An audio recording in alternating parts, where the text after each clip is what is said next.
Hey, Shalom. First off, I would like to give all praises, honor, and glory to Yahweh, Bahashim, Yahweh Shai, Bahashim Kwakadash, Yahweh, who the world ignorantly calls God, Yahweh Shai, who the world ignorantly calls Jesus. I want to give a double honors to the apostles of Great Millstone, who has taught me this truth. I want to give a peace and blessings to the Akim across the four corners of earth, who teach this truth and risk their life to do so. It's going to be a quick video. Lord, when the video is edifying, Lord, I can get something from this video. Quick video on transit. A couple things I was thinking, man. It's Sirach, the 2nd chapter. The scriptures say, when thou comest to the Lord, prepare thy soul for temptation. When you come to this truth, you come to this knowledge, and you get this wisdom, right? You make a change within yourself. And it's a daily thing, It's a daily thing. Because you're not going to change overnight. Remember, you've been marinated in Babylon juice, man. And you got to keep that in mind. Like, you got to be able to figure out your flaws, figure out what, the things you can do and things you can't do. The things you were doing in the world, they were wicked. You can't do them here. Cannot do them, man. You cannot do them. You got to be, scriptures talk about that new man being renewed. When you go into Colossians, the 3rd chapter, man, if I'm not mistaken, it goes into, that new man. See, when you become illuminated, you change. Your mind change, right? Your thoughts change. The way you walk changes, how you talk changes, right? Which the things that your habits change, man. But with that, it's a fight, because you're going to go through things. You're going to go through certain different things, man. You're going to go through ups and downs. You're going to have your battles, your daily. Some battles are daily, You're going to have your battles, man, right? If it's in the mind, it might be in the mind. It might be in the flesh, right? It might be at your job. It might be within your household, within your family, right? Scriptures say what? It says, we receive ours now, so therefore we're not condemned with the world. So we're not condemned with the world. Lord will not be one of those men, that's receiving theirs now, so therefore we could be saved in the time coming. Because if you look at the times and you look at prophecy, these things, from the apostles of Great Millstone on down, these are the things, as far as like the wars, rumors of wars, these are the things that's been preached and prophesied about for years. Now obviously, it's more prophecies that need to be that's going to be fulfilled. But just know every time something happens, right, it's for you to get excited. As far as prophecy, as far as this kingdom going down, it's for you to be excited, man. It's for you to be like, okay, cool, because guess what? Like scripture say in Daniel's the 7th chapter, if I'm not mistaken, it says after this, basically after this society falls, then the kingdom is going to be in effect. Okay, and then the kingdom should never be overthrown. It'll never fall, right? We'll never be diminished again as a people. We'll never be under subjection again as a people. But the heathen, right? And that top heathen, which is Esau, they're going to be in subjection under us. And then eventually Esau will be obliterated. Okay? Like when you go pursuant to Obadiah.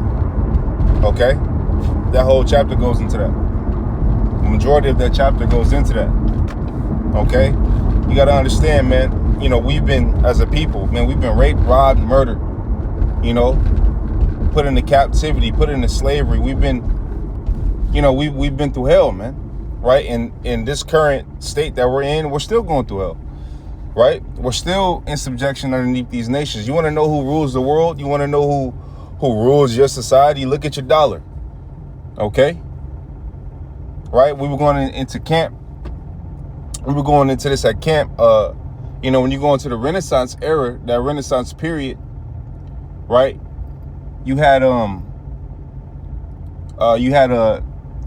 these Edomites, right? You had their basically their rulership was pushed by lies. right? It was founded on lies, right? When you go into the Renaissance, which is rebirth in French, okay? When you go into that, right, you find out there's a thing called iconoclasm. You find out that they changed images. You find out that, you know, they made their own religions. They made their own gods. They made their own rules. They didn't push forth the rules of Yahweh Bahashim Yahweh Shai. They didn't push them rules, which is clear to show you that they're not the people. When you go into First Maccabees, right, I think that was what Mattathias, they were trying to get to sin, man, to go off, right? To forsake the Lord, to forsake the laws, you know? And these were Edomites that did that, man. Okay? When you go into the First Maccabees, Second Maccabees, and the Apocrypha, but these are Edomites who did that. So if this group of people was so godly, and these group of people, so-called white people, were the people of the Lord, then why wouldn't they push the Lord's law? Why would in history, every time, you know, they will go and try to push forth wickedness, right? When you go to Psalms, what is that? Psalms 85, I think it's 85, if I'm not mistaken. It talks about, you know, their poison being spread, man. Right? Their poison being spread. Their poison is their philosophies. Their poison is their religions. Their poison is their rules. Their poison is their wickedness. And their poison is spread all throughout the world. Whoever has dealings with America has a portion of the poison, a portion of the bullshit, a portion of the folly. And we're, you know, Lord will not be one of those men. We're the only, you know, and I say this humbly, righteous vibration, the little sanctuaries that set up throughout the world. You know, this is the only righteousness that the world knows. This is it, man. Okay, but here it is. They try to put us on a hate group, on a hate list. You know, they try to put us on the hate list, man. But yet we're doing nothing but speaking truth. We're doing nothing but, you know, pushing forth righteousness and pointing out the wickedness and saying, hey, it's bullshit.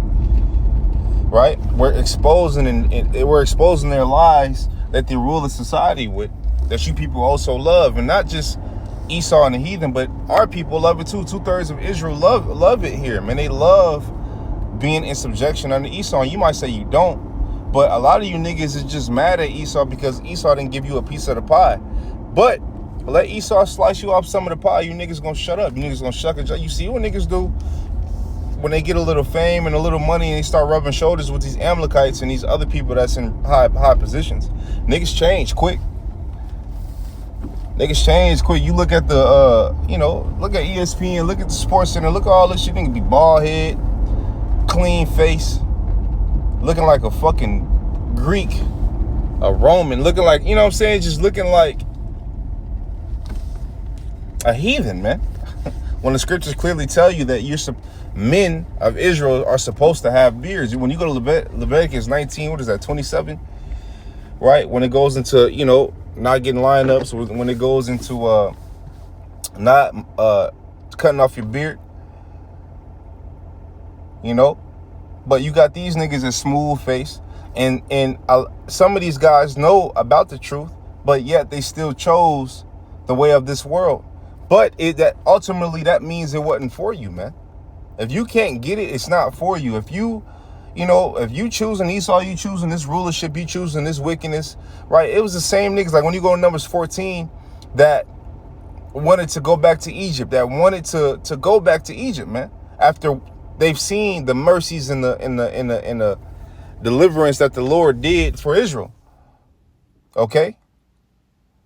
Right? Splitting the sea, you know, the plagues upon Egypt.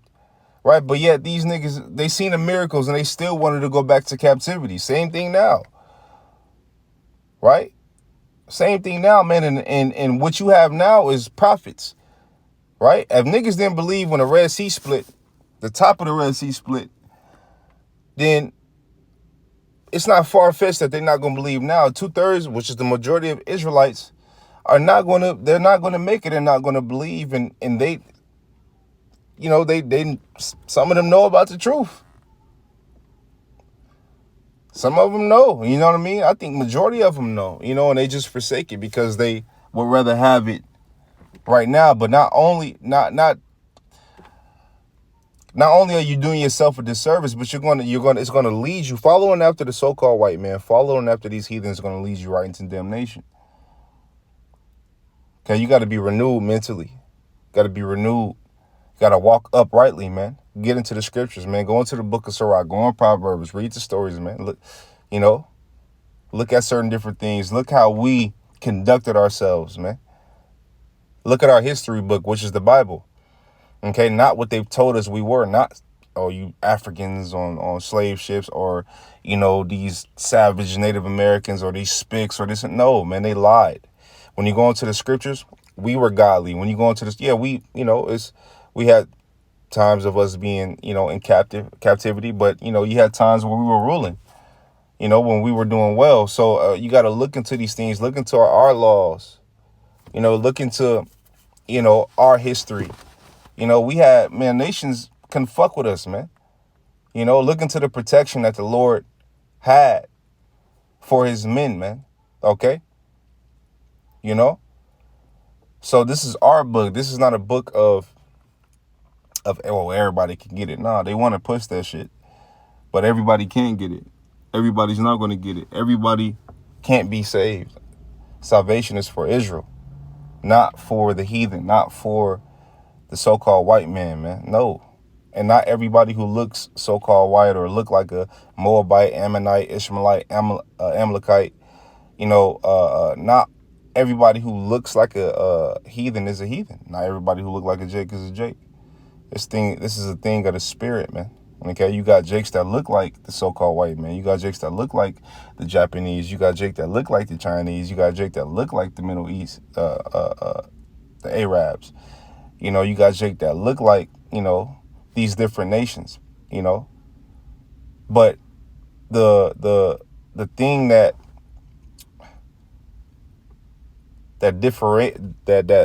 divides the two is if they can receive the knowledge or not.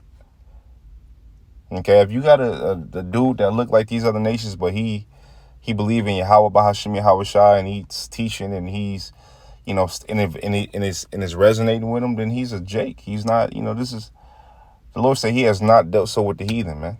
The Lord is not the author of confusion, man. Okay, he said the heathen be like unto spittle. Okay, if they truly believe in this thing, man, they Jake, man. Okay. But yeah, man, just want to make a quick video. Lowly video is edifying. Lowly Akim got something from this video. I want to give all praises, honor, and glory to Yahweh, Bahashim, Yahweh Shai, Bahashim Kwakadash. I want to tell you, brothers, to keep pushing on to the next. Shalom.